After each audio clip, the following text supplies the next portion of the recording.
Some days I see him, some days I don't. A clear sky gets cloudy, and rain will always stop eventually. I thought his absence was just like that, but he was actually on the verge of breakdown. The rainy season was just around the corner, and the air had become so humid that my shirt stuck to my skin. It had been a few weeks since Satoshi-kun stopped showing up for baseball practice. I looked for him as soon as I arrived at the field.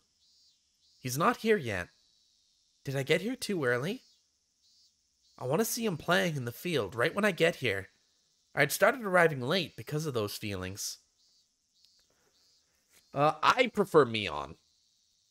I think Mion is a fantastic character. Although Shion is quickly gaining a lot of character by being the main character of this chapter, for sure. But like, Mion and Keiichi for life, yo. Gotta love that relationship. However, he wasn't here today either. I didn't even bother hiding my disappointment anymore. Everybody knew by now how I felt. The team members from Mion's class came over to try and console me, but I shooed them away. What's going on, Sonozaki-san? Are you feeling sick? Even Irie couldn't comfort me. I was aware that he too knew why I was like this. I'm going home. I don't feel like watching the practice today. Look, we're having a meeting with the Okinomiya Titans later. I wanted you to be there because you're our manager. Don't treat me like a manager. I never agreed to be one. Irie looked down, not knowing what to say. All right. Please, help us again when you feel like it. Maybe I won't be coming back. If you really need a manager, look for somebody else. Please do come again, whenever you feel like it. Satoshi-kun will be sad if you're not here when he comes back. He does look really cool here. In his baseball uniform, the entire look is really good for him. He's pulling it off. 100%. I ignored him and turned around. I had already set up my schedule with Mion, so I didn't have to ask her every time anymore. I'd tried to contact her a couple of times to ask how Satoshi-kun was doing in school, but I hadn't been able to get through to her. Apparently, the hag had sensed that I might be in contact with Sis. In other words, Sis was being watched. As a result, it hasn't been easy to contact her. Kazai, who had been helping me contact her, seemed to also have been marked. People knew he was loyal to me. I hadn't seen him for a while either. All I could do was wonder how Satoshi-kun was doing. I was frustrated because there was no way for me to know. My head was filled with worries. But something surprised me out of the blue. Somebody called out to me when I was about to leave the field on my bike. Mi-chan, hello! I'd never seen this girl before. Luckily, she called me Mi-chan. There's only one person who refers to Mion that way, as far as I know. Rena, I'm surprised to see you here. Her name is Rena Ryugu. Her real name is Rena, but she wants to be called Rena. So that's what we call her. She moved here in April. I had some information on her, but it was all ambiguous. Sis was still a bit uncertain about her since she's so new. It was hard for me to handle someone like that. I didn't know how to act around her as Mion. So I decided to pretend to be in an obvious sulky mood. That way she wouldn't talk to me as much, assuming that Mion was simply feeling bad. Well, that's how I really am anyway. Are you going home, Mi-chan? Yeah. Are you not feeling well? Sorry. Let's go together then. I wanted to say that I'd rather be alone, but there's only one road to Hinamizawa. So, asking to be alone would look odd. The only way to not seem suspicious would be to walk home with her.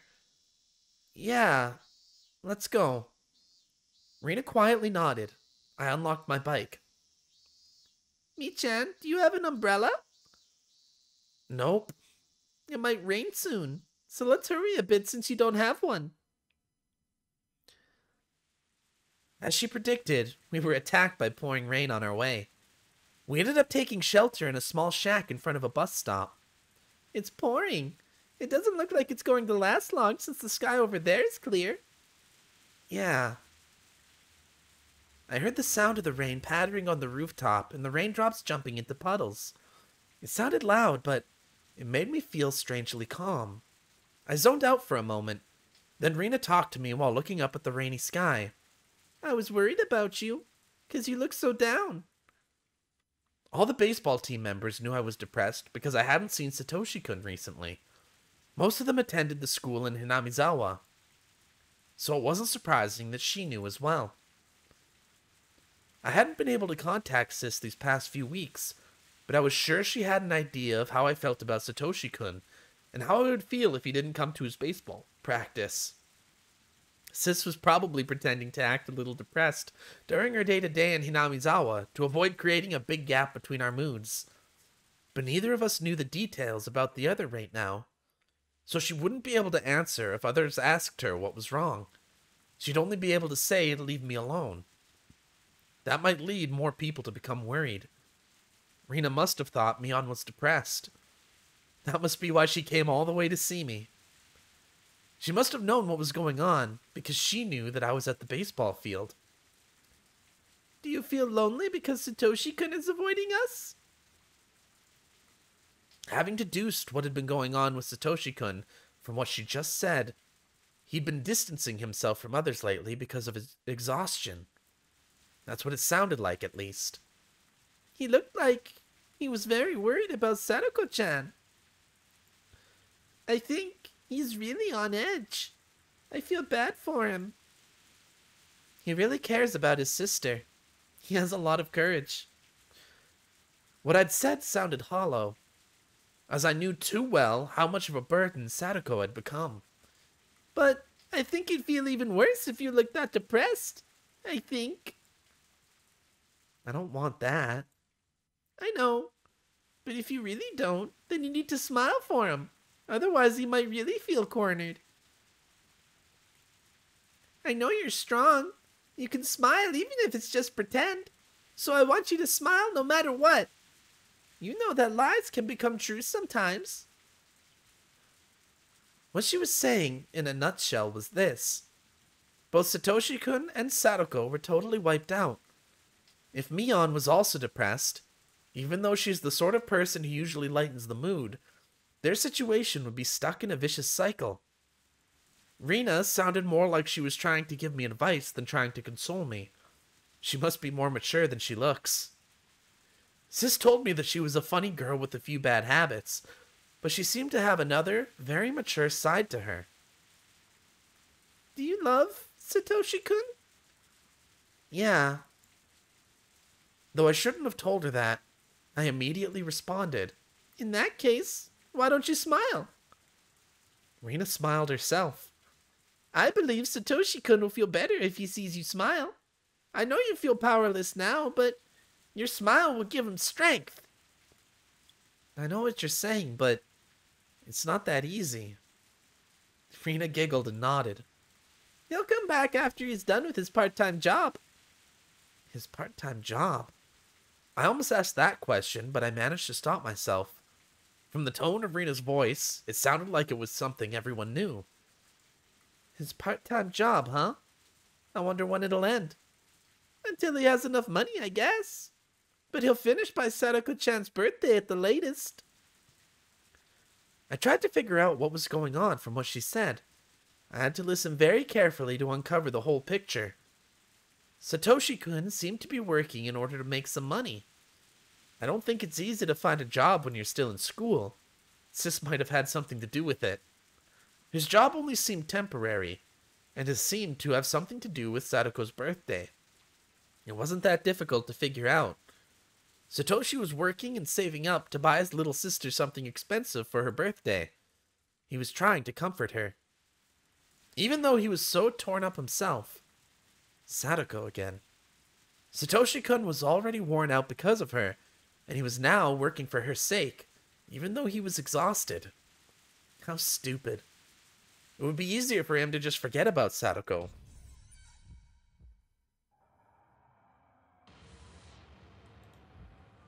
I was startled when I realized Rena was looking straight into my eyes. She was smiling, but her eyes looked creepy. I never voiced what I was thinking, but she was looking at me as though she figured out that I was blaming Sadako. She beamed when she noticed my fear. She smiled as though she understood that I thought that way because of love. She was giving me the creeps. I could hear thunder roar in the distance. The rain began to pick up. Do you feel jealous of Sadako-chan because she monopolizes Satoshi-kun? I avoided answering immediately this time, but Rena seemed to know what I was thinking already. I wouldn't be upset even if you did.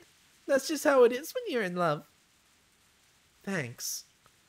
You've been encouraging Sadako-chan despite that. That's admirable. Of course I have. She's my friend. I sounded so fake. I felt like spitting on the floor. All we can do is encourage Sadako-chan and Satoshi-kun. I don't know how to save them from their situation. Sadako is relying on Satoshi-kun way too much. If she were stronger, he wouldn't have to suffer in her place. You sound really straightforward. Rena nodded with an unflinching smile, even though my remarks could be taken as harsh. What was this mysterious girl thinking? It was difficult to get a read on her. Maybe Satoshi-kun feels that way a little too. Yeah?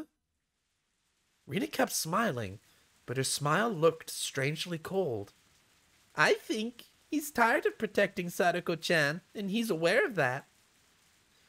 Given the type of person Rena is, I don't think she'd say something if she wasn't certain of it. Because of that, she must have been confident in what she just told me. Why do you think that? He said so. What? Satoshi-kun secretly confessed to her. Rena asked me to keep it that way. Satoshi-kun told me that he felt tired of protecting Sadako-chan. He was feeling guilty, though. I don't think he would say something like that. But, however, it wasn't likely that Rena was lying. I just met her, so I didn't know what made me feel that way. But my hunch told me that she was telling the truth. I heaved a huge sigh. Satoshi-kun must have gotten so tired that he couldn't help telling someone. Even so, even if he thought that way, he wouldn't tell somebody so easily. Maybe Rena led him to do so. She might be capable of something like that. I don't understand this girl. It had only been a little while since we'd met, but had already started talking about something I was keeping deep inside of me. Does she have some kind of supernatural power to reach into people's minds and drag out what they're thinking? It suddenly hit me that I was sitting with this creepy girl in a tiny shack. I'd been dragged into her strange world. I don't think Sis has realized Rena's real personality. She thinks Rena is just a funny girl with some strange habits. She would have told me if she knew. I guess Satoshi-kun must trust you a lot if he confessed that to you. I'm a little jealous. It's not because he trusts me. I think it's because I've experienced the same thing. You what? Did you also have to cover for your siblings once? Those footsteps always followed me. They even came to my bedside and looked down at me. Huh? Sorry, Rena. What are you talking about? I turned around to face her and got the chills. Though she was smiling, her eyes looked ice cold. I trembled and froze with my eyes open. Have you experienced anything like that? I guess not. Probably. Rena kept laughing self-derisively. I tried to figure out what she was saying. Have you ever thought of leaving Hinamizawa and moving to a big city? Have you ever thought of doing something like that? I didn't know how to respond. Rena waited for my answer, urging me to speak with her silence. No. I love it here. Yeah, that's right, isn't it? I knew that. It didn't seem like a good idea to lie to her. Rena has some kind of power I can't grasp. She can read people's minds just by seeing the slightest change in their expressions. So I had to tell her the truth. You'll be okay if that's true. Oyashiro-sama won't get mad at you. Oyashiro-sama. Oyashiro-sama. That's Hinamizawa's guardian deity. I couldn't understand why she mentioned that name. My mind stopped for a moment. That's right. Oyashiro-sama. She calmly repeated the name as if trying to teach me something. Yeah, I remember. Oyashiro-sama never allows heathens to desecrate Hinamizawa. Oyashiro-sama never allows the villagers to leave either. Those are the rules. Slowly, I recalled the fear of the curse which supposedly caused the dismemberment murder and the death of the Hojo couple. When I was sent to the institution, I had this fear. I was scared that if I went to that faraway boarding school, I'd fall under the curse. But I should be okay. I escaped from the school and returned to my hometown, to Okinomiya to be precise, but it should be okay according to the kids' rules, because I love Hinamizawa. The hag forces me to live this suffocating life, but I still chose to stay in this place. I don't believe I'm breaking Oyashiro-sama's rules. Even though the Sonozaki family had selfishly banned me to a remote place, I came back here anyway. Oyashiro-sama should even bless me for that. I guess I'm trying to convince myself that the curse doesn't apply to me. But I think I'm still afraid of it. I love this place, so I don't think I qualify for Oyashiro-sama's curse. You could even call me a model villager. Yes, I think so too. But I'm not sure about Satoshi-kun. Why? Satoshi-kun wants to leave Hinamizawa and run far away, even if only unconsciously. Huh? I gave an inaudible cry. While I was feeling sad that Satoshi-kun hadn't shown up for practice, he still lived in Hinamizawa, so I'd never even considered the thought of him going away. Are you saying that he wants to skip town? Yes. He's not aware of it himself, though. He probably didn't notice it until Oyashiro-sama stood by his bed. I still had no idea what she was talking about. I continued trying to figure out what she was saying. Everything he's going through is a sign of Oyashiro-sama's curse. You feel like someone is watching you from a distance, and it follows you. And then it watches from right behind you. After that, you start hearing an extra footstep.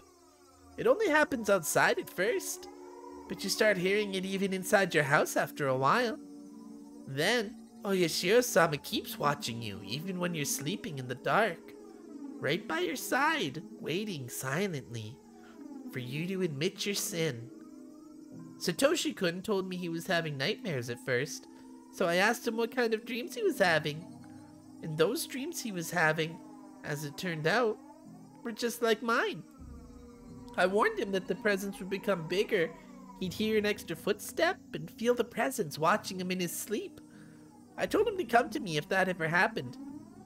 He must have been suspicious at first, but just as I predicted, he started to feel Oyashiro-sama's presence more strongly. He finally realized he could talk to me about it. Rena didn't look like she was joking. She just calmly told me what had been going on. I couldn't even move. I couldn't tell if her words were a joke or the truth. I could only feel stunned. I'm from Hinamizawa originally, but I moved to Ibaraki Prefecture right before I went to elementary school. However, when I couldn't adjust to my new environment, Oyashiro-sama frequently started telling me to return to Hinamizawa in my head. But I couldn't do anything since I was just a little kid. I was forced to live there, though I felt threatened by Oyashiro-sama's voice. Then... Rena paused. It looked like she didn't want to go into the details of what followed. In general, she confused me even more. Anyway, I was able to come back here in the end. Oyashiro-sama forgave me. I haven't felt his presence anymore since then. Satoshi-kun is being subjected to the curse even though he's in Hinamizawa. Why? There can only be one reason. It's because he wishes to abandon Hinamizawa. Oyashiro-sama won't allow that. After a series of inner monologues, he confessed. You know he's working part-time, don't you? The teddy bear he's getting for Sadako-chan costs about 100,000 yen. And he's trying to get the money by her birthday. Have you noticed it yet? Think about it like this. If he had that amount of money, that'd be enough for him to run away somewhere far from here. He unconsciously started to think about that. About leaving Sadako-chan behind. But he'd feel very guilty. As you pointed out, Sadako-chan is a burden on him. He's not stupid, so he's aware of that. He just doesn't want to admit it, because he's the one who's supposed to protect his little sister. He's been struggling with himself. He thinks he's working to please Sadako-chan on her birthday, but he also feels that he might be deceiving himself because he unconsciously wants to skip town with that money. I don't think he should run away. Even if he did, he'd regret it for the rest of his life.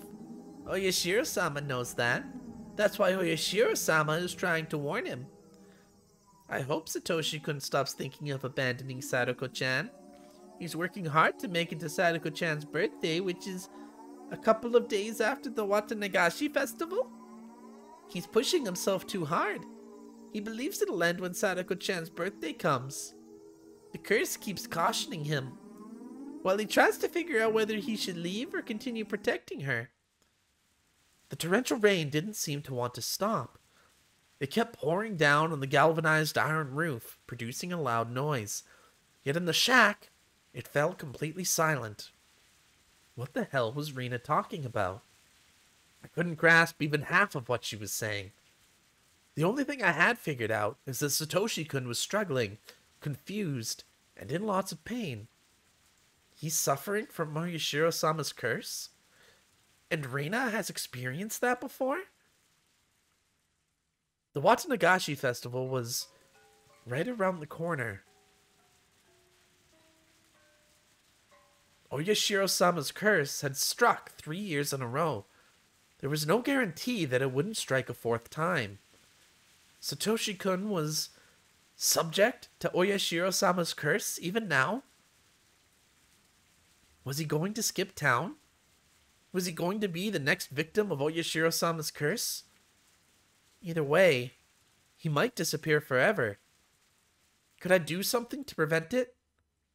If I didn't do anything, it would all come to a hopeless end.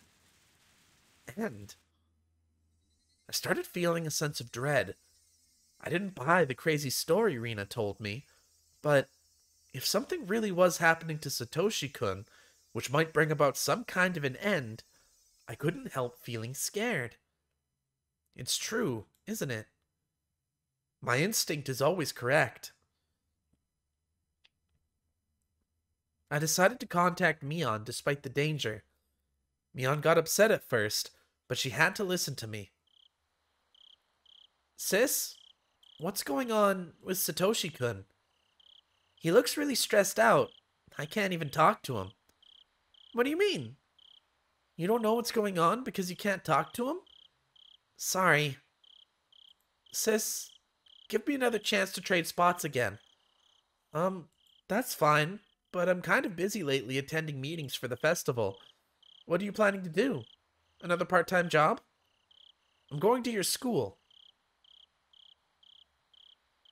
Well, that doesn't seem like a very good idea, Shion.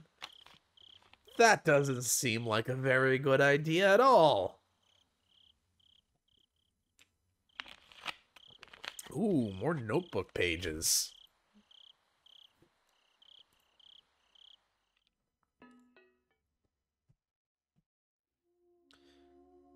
why don't I relate my encounter with that creepy girl in the rain?